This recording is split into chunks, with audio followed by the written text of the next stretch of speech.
ముఖ్యంగా తెలంగాణ రాష్ట్రంలో కేసీఆర్ కుటుంబానికి రేవంత్ రెడ్డి గారి సర్కారు ఒక రక్షణ కవచంగా మారింది. కేసీఆర్ కుటుంబానికి రేవంత్ రెడ్డి గారి సర్కార్ ఒక రక్షణ కవచంగా మారింది. మీరు చూడండి, ఏ ఒక్క స్కామ్ లో కూడా, ఏ ఒక్క అవినీతి ఆరోపణలు అనుకుంటారు, ఇప్పుడే స్టార్ట్ చేశాను, ఏ ఒక్క అవినీతి ఆరోపణలో ఇంతవరకు చర్యలు తీసుకున్న దాఖలాలు లేవు. ఇప్పుడు దీని ద్వారా తెలంగాణ రాష్ట్ర ప్రజలకు అర్థమవుతున్నది. అందుకే వాతావరణం మొత్తం మారిపోయింది. ప్రజలందరూ ఆలోచిస్తున్నారు. అందరికీ ఇచ్చాం అవకాశం, ఈసారి బీజేపీకి ఇద్దాం అధికారం.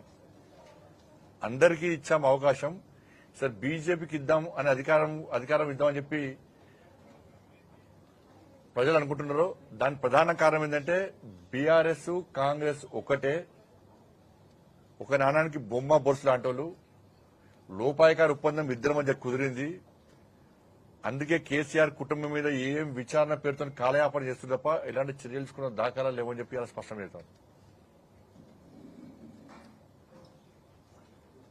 మేము క్లియర్గా ఉన్నాం. మా స్టాండ్ అంతా నరేంద్ర మోడీ గారి స్టాండ్. మాది, మా పార్టీ కార్యకర్తలు కానీ మాది కానీ, మా స్టాండ్ నరేంద్ర మోడీ గారి స్టాండ్.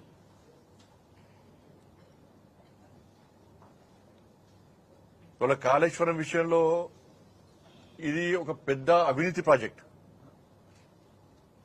కాళేశ్వరం అనేది అవినీతి ప్రాజెక్టు. కేసీఆర్ కుటుంబానికి ఏటీఎంగా మారిందనేది జగమెరిగిన సత్యం, నగ్న సత్యం. 11 సంవత్సరాలు ఒక దేశాన్ని నీతి నిజాయితీతో పాలించినటువంటి ఒక మహానుభావుడు నరేంద్ర మోడీ గారు ఏం ఆధారం లేనిదే, ఏం తెలియందే తెలంగాణకు వచ్చి కాళేశ్వరాన్ని ఏటీఎం అని చెప్పగలుగుతారా? కేసీఆర్ కుటుంబానికి ఏటీఎంగా మారని చెప్పగలుగుతారా? నరేంద్ర మోడీ గారు చెప్పిర్రు, అమిత్ షా గారు చెప్పిర్రు, మా జాతీయ అధ్యక్షులు జేపీ నడ్డా గారు చెప్పిర్రు, రాష్ట్ర నాయకులు చెప్పిర్రు. కాబట్టి 100% ఇది కేసీఆర్ కుటుంబానికి ఏటీఎం లెక్క మారింది.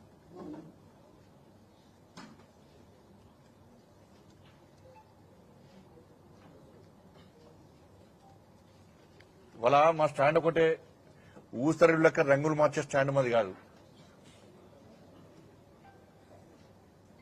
పార్టీ స్టాండ్ మా స్టాండ్. ఇప్పుడు నేను మొదలంగా రాష్ట్ర అధ్యక్షుడిగా ఉన్నా. నా ఫోన్ ట్యాపింగ్ సంబంధించి నాకు నోటీస్ ఇచ్చారు. అంటే అప్పుడు రాష్ట్ర అధ్యక్షుడు ఉన్నప్పుడు ఒక స్టాండు, ఇప్పుడు మినిస్టర్ దగ్గర స్టాండ్ మారుతుందా? పార్టీ స్టాండ్ నా స్టాండ్. నేను మినిస్టర్ కూడా, రాష్ట్ర అధ్యక్షుడు ఉన్నా, రాష్ట్ర అధ్యక్షులు లేకున్నా, సామాన్య కార్యకర్తలు కూడా పార్టీ స్టాండ్ నా స్టాండ్. స్టాండ్ మారదు. భారతీయ జనతా పార్టీ కార్యకర్తలు, కమిట్మెంట్ తో పనిచేసే కార్యకర్తల నాయకుల స్టాండ్ మారది. పార్టీ నిర్ణయమే మా నిర్ణయం. కాళేశ్వరం విషయంలో మా స్టాండ్ అంతా కూడా ఇది పూర్తిగా అవినీతి అక్రమాలతో కూడుకున్నటువంటి ప్రాజెక్టు. 38,000 కోట్లతో పూర్తయ్యే ప్రాజెక్టును 1,20,000 కోట్లకు అంచనాలు పెంచి కేసీఆర్ కుటుంబం డబ్బులు దనుకునే విషయం వాస్తవం. కానీ అలా రేవంత్ రెడ్డి సర్కార్ ఏం చేస్తున్నది? అరే, ఇక కాళేశ్వరం ప్రాజెక్టులో పనిచేసిన అధికారులు 100 కోట్లు సంపాదించుకున్నారు. కాళేశ్వరం ప్రాజెక్టులో పనిచేసిన అధికారులను ఇట్లా కదిలితే 100 కోట్లు వస్తున్నాయి దగ్గర. ఇప్పుడు నాయకుల పరిస్థితి, కేసీఆర్ కుటుంబ పరిస్థితి ఏంది? కానీ అందరు అధికారులు తప్పు కాదు. నేను మళ్ళీ రేవంత్ రెడ్డి గారి సర్కార్కి విజ్ఞప్తి చేస్తున్నా, కాంగ్రెస్ పార్టీ ప్రభుత్వానికి, మీరు దయచేసి అధికారులకే పరిమితం చేయకండి అవినీతి. ఒక 2-3 అధికారం చర్యలు తీసుకుంటాం, అధికారులందరికీ మెమోలు ఇస్తాం, అధికారులందరినీ బదిలీ చేస్తామని కాదు. మీరు రాజకీయ నాయకులను, అప్పుడు అధికార నాయకులను ఏం చేస్తారో చెప్పండి. ఫస్ట్ మీరు స్టాండ్ చెప్పండి. రాజకీయ నాయకులు మీరు స్టాండ్ చెప్పండి. అంటే రాజకీయ నాయకులు, అధికార పార్టీ నాయకులు ఎంత సంపాదించుకోవచ్చు, మేము మాత్రం కేవలం అధికారుల మీద చర్య తీసుకుంటామంటారా?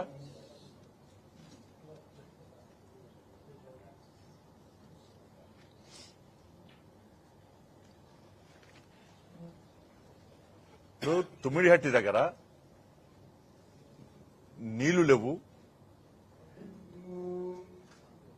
నీళ్లు లేకపోవడం వల్ల నీటి లభ్యత లేకపోవడం వల్లనే మేము ఈ డిజైన్ మార్చినము. కాబట్టి 1,20,000 కోట్ల అంచనాలు వేసినామని చెప్పి కేసీఆర్ గారు చెప్తున్నారు. ఇప్పుడు నా దగ్గర సిడబ్ల్యూసీ రిపోర్ట్ ఇచ్చింది అనుకున్నారు. ఈ కాపీ మీకు కూడా ఇస్తాను. సిడబ్ల్యూసీ రిపోర్ట్ నా దగ్గర ఉన్నది. ఈ సిడబ్ల్యూసీ రిపోర్ట్ లో తుమ్మిడిహట్టి దగ్గర ఈ సిడబ్ల్యూసీ ఏం చేసిందంటే 2013 నుంచి ఒక శాస్త్రీయంగా వాళ్ళ అంచనాలు వేసింది. ఏది సిడబ్ల్యూసీ 2013 నుంచి 1986 నుంచి 2013 వరకు 86 నుంచి 2013 వరకు 30 సంవత్సరాలకు సంబంధించి నికర జలాలు ఎంత ఉంటాయో అంచనా వేసింది. దాని ప్రకారం తుమ్మిడిహట్టి దగ్గర 165 టీఎంసీల నీటి లభ్యత ఉంటుందని చెప్పి అంచనా వేసింది సిడబ్ల్యూసీ. ఈ రిపోర్టు మీకు ఇస్తాను. రిపోర్ట్ సిడబ్ల్యూసీ రిపోర్ట్ ఏమో నీటి లభ్యత ఉంటది అంటే కేసీఆర్ కుటుంబం ఏమో నీటి లభ్యత లేదు కాబట్టి మేము అంచనా దాన్ని మార్చినామని చెప్పి అంటున్నాం. మరి ఈ రిపోర్ట్ ఎవరు తయారు చేసారు? ఈ రిపోర్ట్ ఎవరు తయారు చేసారు? ఈ రిపోర్ట్ తప్ప